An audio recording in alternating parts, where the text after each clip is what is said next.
ഇപ്പം മണിപ്പൂരിലെ ജനങ്ങളെ സംബന്ധിച്ചിടത്തോളം അവർ വലിയ പ്രയാസവും കഷ്ടപ്പാടും അനുഭവിച്ചുകൊണ്ടിരിക്കുന്നത്. അപ്പോൾ ഇതൊരു ക്രൈസ്തവ ജനസമൂഹത്തിനെതിരെയുള്ള ഒരു നീക്കമായിട്ട് വേണ്ട കാണാൻ. തീർച്ചയായിട്ടും കഴിഞ്ഞ 52 ദിവസമായിട്ട് മണിപ്പൂർ കത്തിയെരിയുകയാണ്. അവിടെ മെയ്ത്തികൾ, കുക്കികൾ എന്ന് പറഞ്ഞ 2 വിഭാഗങ്ങൾ ആയിട്ടാണ് ഈ സമൂഹത്തിൽ പ്രതിസന്ധി ആരംഭിച്ചത്, പ്രശ്നം ആരംഭിച്ചത്. പക്ഷേ ഇപ്പോൾ നമ്മൾ മനസ്സിലാക്കുന്നത് അത് എത്നിക് വാർ അല്ല, 2 ട്രൈബ്സ് തമ്മിലുള്ള യുദ്ധമല്ല.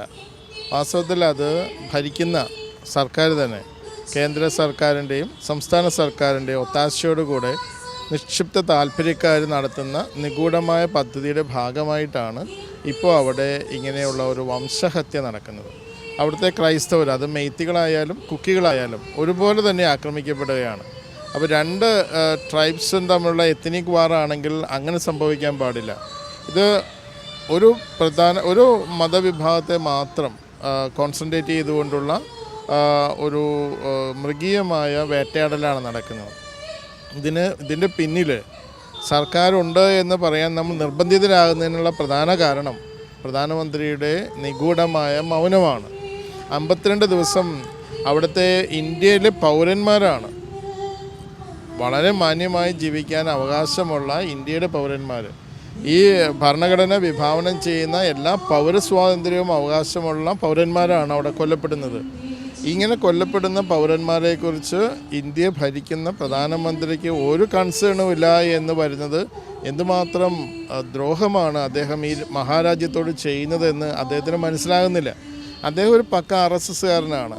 ആ RSSൻ്റെ അജണ്ട നടപ്പിലാക്കാനുള്ള ചട്ടുകം മാത്രമായിട്ട് അദ്ദേഹം മാറുമ്പോൾ അത് ഈ മഹാരാജ്യത്തിന് ഒരു വലിയ വിപത്തായിട്ട് മാറുകയാണ്.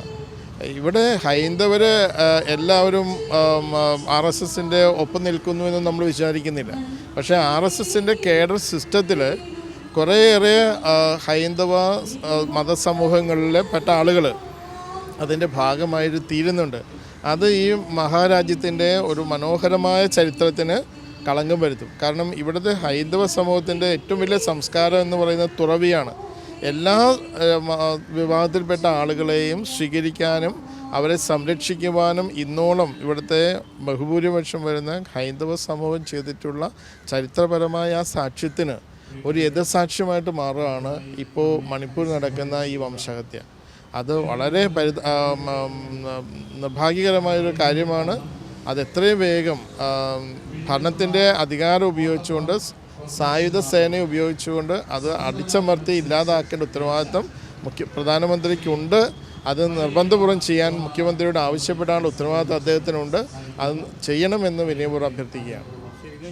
മനുഷ്യൻ്റെ ജീവനും സ്വത്തിനും സംരക്ഷണം കൊടുക്കുക എന്നുള്ളതാണ് പ്രാഥമികമായ കടമയാണ് സംസ്ഥാന സർക്കാരിൻ്റെയും കേന്ദ്ര സർക്കാരിൻ്റെ. പക്ഷേ ഇവിടെ അതൊരു നിസ്സംഗത പുലർത്തുന്നതുകൊണ്ടല്ല ഇത്രയും ആക്രമണം. അത് തന്നെയാണ് നമ്മൾ പറഞ്ഞത്.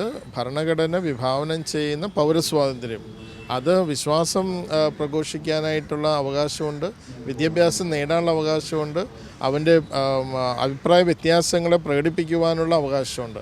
ഈ അഭിപ്രായ സ്വാതന്ത്ര്യത്തെയും മതസ്വാതന്ത്ര്യത്തെയും വിശ്വാസം പ്രഘോഷിക്കാനുള്ള അവകാശത്തെയൊക്കെ നിഷ്കരണം, തച്ചുടയ്ക്കുന്ന അല്ലെങ്കിൽ ചവിട്ടി മെതിക്കുന്ന ഒരു ശൈലിയാണ് ഇപ്പോൾ അവിടെ നടക്കുന്നത്. അതിനോട് ജനാധിപത്യ വിശ്വാസികൾക്ക് ആർക്കും യോജിക്കാൻ പറ്റില്ല. നമ്മളൊരു മതം എന്ന രീതിയിലല്ല പറയുക, ഈ മഹാരാജ്യത്തിലെ ഒരു പൗരൻ എന്ന രീതിയിലാണ്. ഈ മഹാരാജ്യത്തിൻ്റെ ഭരണഘടന നൽകുന്ന സ്വാതന്ത്ര്യം, അതിൻ്റെ ഭംഗിയിൽ അവകാശമുള്ള ഒരു പൗരൻ എന്ന നിലയിലാണ് നമ്മൾ സംസാരിക്കുന്നത്.